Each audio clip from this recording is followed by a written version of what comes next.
Good morning, everyone. My name is Kristen, and I'm here with Artemis, who is our northern sawwhet owl. Thank you all for tuning in to learn about this cutie. They are just such a sweet species. So a sweet and mysterious species of owl. Artemis is one of our educational ambassadors, so she has a permanent injury on her wing that prevents her from being able to fly well enough and silently enough to catch her own prey every single night, and also to avoid predation. And so our owls are predators, but they, at this size, are also prey, which is the term for that is a secondary predator, which means that yes, they catch prey, but they also can be predated on, particularly this species, by larger owls, great horned owls, or even barred owls.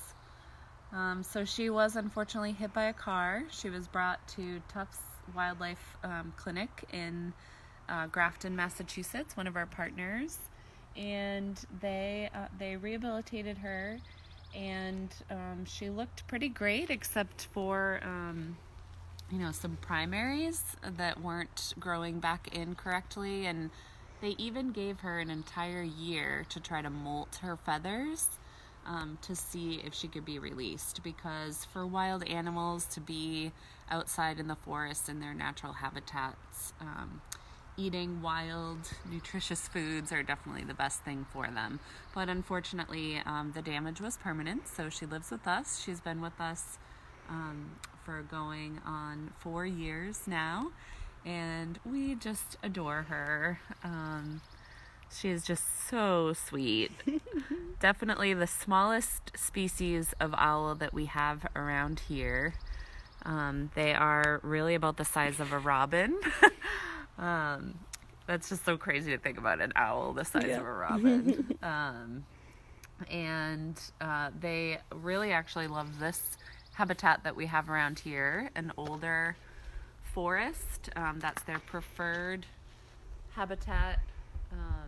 They really like a dense canopy that provides cover for nesting and for roosting, but then an open understory. So when you get an older forest, those big trees are kind of swallowing up all that sunlight, and so there's not a lot of newer saplings or a lot of dense growth underneath, where if you have a newer forest, you have a ton of brush and understory. So these guys love the protection of those bigger mature trees and those branches, but an open understory means that they can hunt really well. And so these guys really love eating mice. That's definitely one of their favorite foods.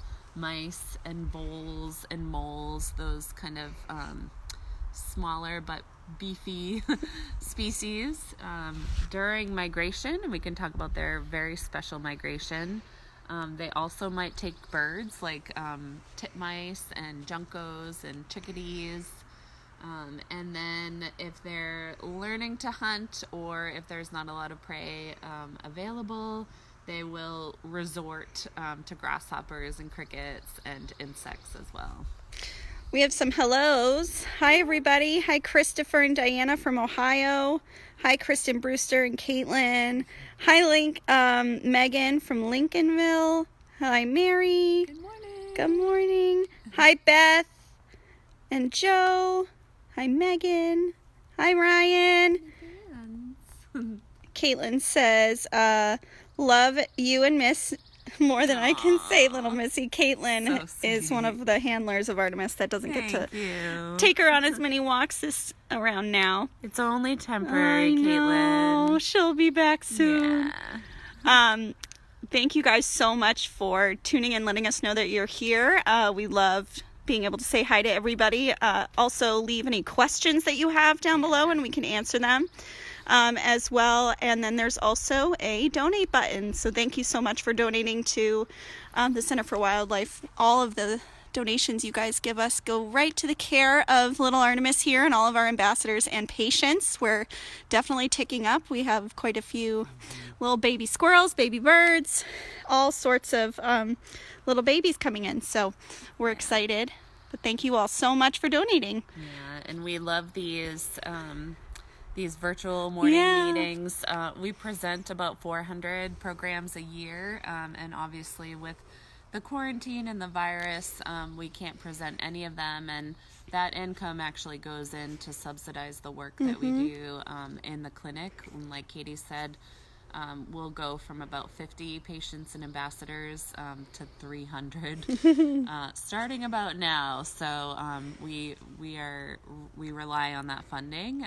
So definitely donations through morning meeting are so helpful to us. So we're so grateful, and you guys are the reason that we can even be here, taking care of our friends.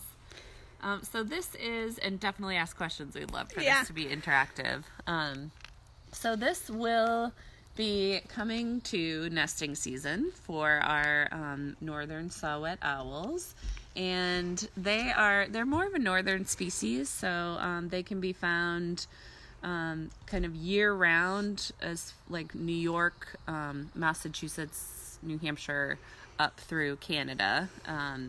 Otherwise, they do come down for breeding and migrate and can breed, so they can be found across most of the United States during breeding season. However, more in like the southern, like Florida and those regions, they're pretty sporadic, so they don't like to go that far down, and there's not as much of that habitat that they're looking for there. So we have them here for breeding and year-round, and so there's a couple of pretty cute courtship things that they do for males and females, and they actually typically have a new mate every season. These guys are on the move a lot, and it's pretty cool that they're still there's still a lot of mystery to them. We haven't really been able to study them very well up until like the past decade. They're an elusive species, so their movements, we work with researchers. We don't do the research ourselves, but we partner with researchers, and they've talked about movements where, one guy that's nesting, or girl, in Maine one year can be found nesting in Michigan the next year. So they don't have the traditional kind of nesting behavior and, nest up here, breed up here, and then fly to South America type of behavior that a lot of our raptors do. So there's still an air of mystery around these guys, which is pretty cool. But so their call is not a hoot, and I'm terrible at sawwhet calls, but I'll still do it for you guys. It's more of like a pip, pip, pip, pip. It's almost like a flute tone. And so when they are courting each other, the male will do a call like that.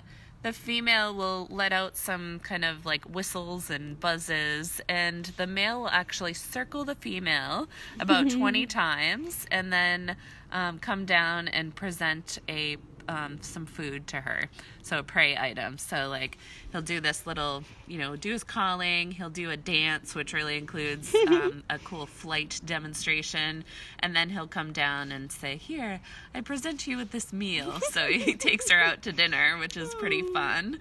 And so they'll choose, right now they're doing that courtship, and then the way that they choose their nest, the female is in charge of choosing the nest site, which is it's a cavity that's usually been excavated by pileated woodpecker or northern flickers. So I think, Katie's looking around. I think we've got, that's a good one. That right there would be like the perfect little sawwhet cavity, and they don't have to be very large. These guys like to squeeze in there, so so the opening is usually like 3 inches large, and So they also don't build anything. So whatever's in there is what they're going to lay their eggs on. So if wood chips fell down after the woodpecker excavated, or if there have been leaves collecting in there or moss growing, that's what they lay their eggs on, but they actually do not decorate their nests at all. And Katie and I were joking that so the female has the ultimate say on where their house will be. But the male will actually fly to potential nesting sites and do that kind of pip sound. So we were joking that it's like, the male and female looking on Zillow, and the male being like, hey, check this out that I found. Do you like it? And the female being like, no, that's not good enough. I wanted 2 bathrooms. So that's how they choose their nest. They will start laying eggs really not until it gets a bit warmer. So the end of April, early May. They incubate for about 30 to 35 days, and they will lay 4 to 7 eggs. And when they're born, they are completely helpless. They're their eyes are closed, they can't really hear, they're pink, and so they start growing in, their downy feathers, and their sawwhets, it's pretty cool, are actually like a chocolate tawny color. So they actually have a different color plumage when they're young than when they're adults. So the parents will feed them. They're in the nestling stage for about a month and a half. Then they'll fledge and start practicing hunting on their own. Again, they're hunting a lot of mice and voles and moles, guys that are on the ground. And then they will be completely on their own by the time fall comes, and they will stay or move depending on their mood. No, depending on the resource availability and what the nesting site was like. If it's good enough for hanging around all winter in a winter territory as well. So we have a couple of questions. I wanted to highlight one about their nesting. Mary asks says she installed a sawwhet owl box last year, but have not attracted an owl yet. Any advice? So first thing is to consider, do you have the habitat that they need, or did you put it near the habitat that they need? So because these guys are secondary predators and they're predated on, they're not going to nest in an open spot. So if you put it, where a bat house, you would want to put it on an open pole with no branches, south facing, kind of in the middle of your yard, or even on your house. If you put a sawwhet owl box like that would be totally exposed and they're not going to use it. So you definitely want to put it at the edge of your forest, up in a tree, and their nests are typically anywhere from 8 feet high up to 44 feet high. So I'd say the higher, the better you can go to keep these species feeling protected. But they nest, so they choose their nesting site, and they also roost in dense canopies. So you definitely want to kind of go a few feet back at the edge of your forest, and make sure that you have that good dense canopy. So definitely put it in a place in your yard where you've got a lot of older, bigger trees that have a dense canopy. We have another question. Are there other owls that are prey species?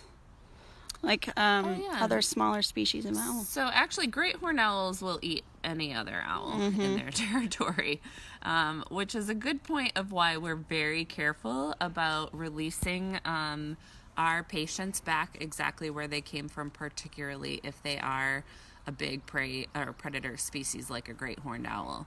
Because, we might see a patch of forest and be like, oh, this is good great horned owl habitat.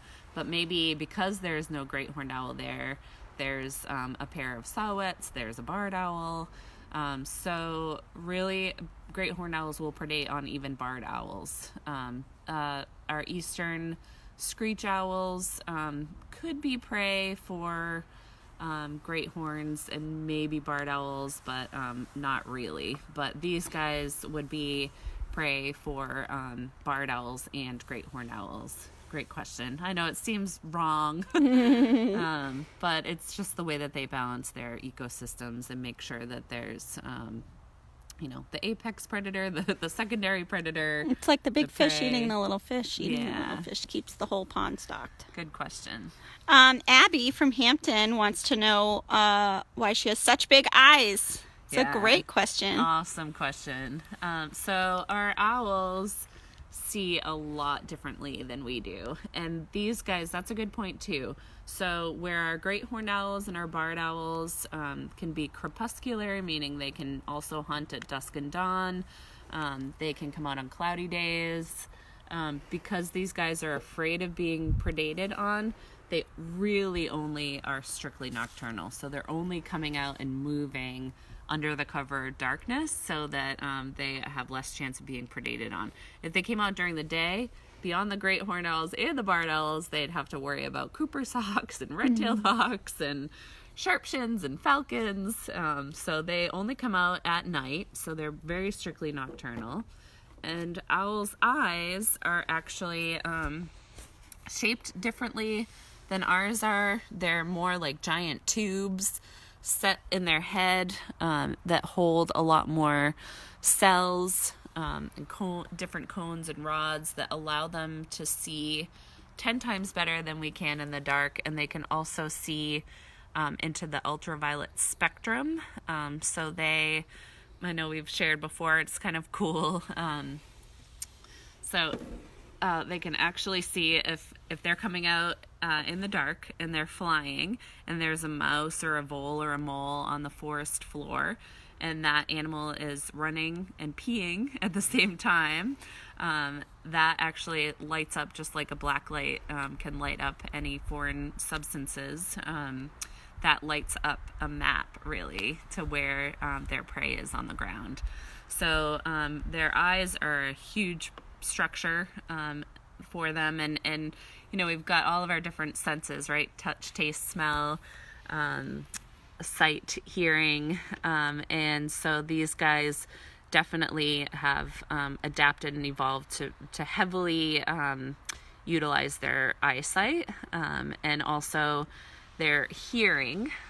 So great question. And that prominence of an owl's eyes means that when they are hit by cars, which is really the number one reason that we see owls come into the Center for Wildlife, that and nest destruction during this time of year, they often have eye trauma just because their eyes are so prominent on their heads. They're such big structures that they're often impacted when they're hit by cars.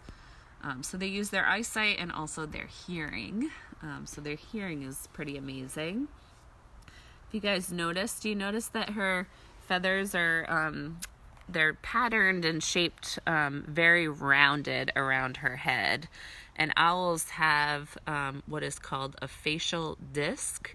And so the way that those feathers grow bring light and sound, funnel that really to their ears and to their eyes, and their ears are giant slits on either side of their head. She's like, no, thank you. So behind these circles here are giant ears, and they're actually asymmetrical on her head. So she's got one that's up here, and then the other one is down here. Which allows her to hear what's going on up in the canopy and also what's going on down below.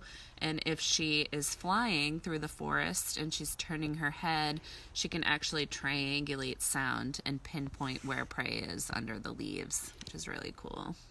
Kathy, she is our sawwhet owl ambassador. They're the smallest owl species that lives in Maine. We have a question about what she eats here at the center in captivity. So she gets a lot of mice, but we do offer crickets and insects as well. All of our captive raptors also get a multivitamin weekly. Too much of it, just like a person overdoing it with vitamin C, can be detrimental to health, but we regulate how much they get. But because they're not getting as wide of a variety of, prey and nutrition as they would in the wild. We also supplement with the multivitamin. But here is a foot. So we are a wildlife medical hospital. We treat up to 2,500 injured and orphaned wild animals every year. And unfortunately, just like a human hospital, some don't make it. In those instances, we can actually utilize their feet and wings and skulls for environmental education and for science. And so this is an example of a sawwhet owl foot, which you can see it next to her, but on her. But so a prey or a predator with feet this big, we definitely still, you notice I'm wearing gloves, so she could, if she wanted, certainly do some damage. She comes down, so she would sit. Our owls kind of do a sit and watch, sit and wait hunting style. They are pinpointing using their hearing and their eyesight where prey is, and then they come down and strike. And so they kind of use their feathers and their wings just like our planes do for when they're landing. They're preparing and they go feet first, and they strike their prey with these little talons. So they do have talons, even though they're smaller. You can see the feathers go all the way down past the toes. They're offering protection because these guys are living in up through Canada, pretty far north. So they, if they had naked feet, they would be susceptible to frostbite.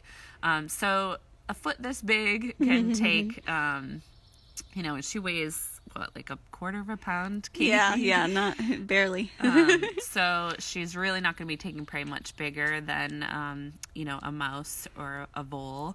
A lot of deer mice, which are one of the carriers of, they're a big part of the cycle of Lyme disease.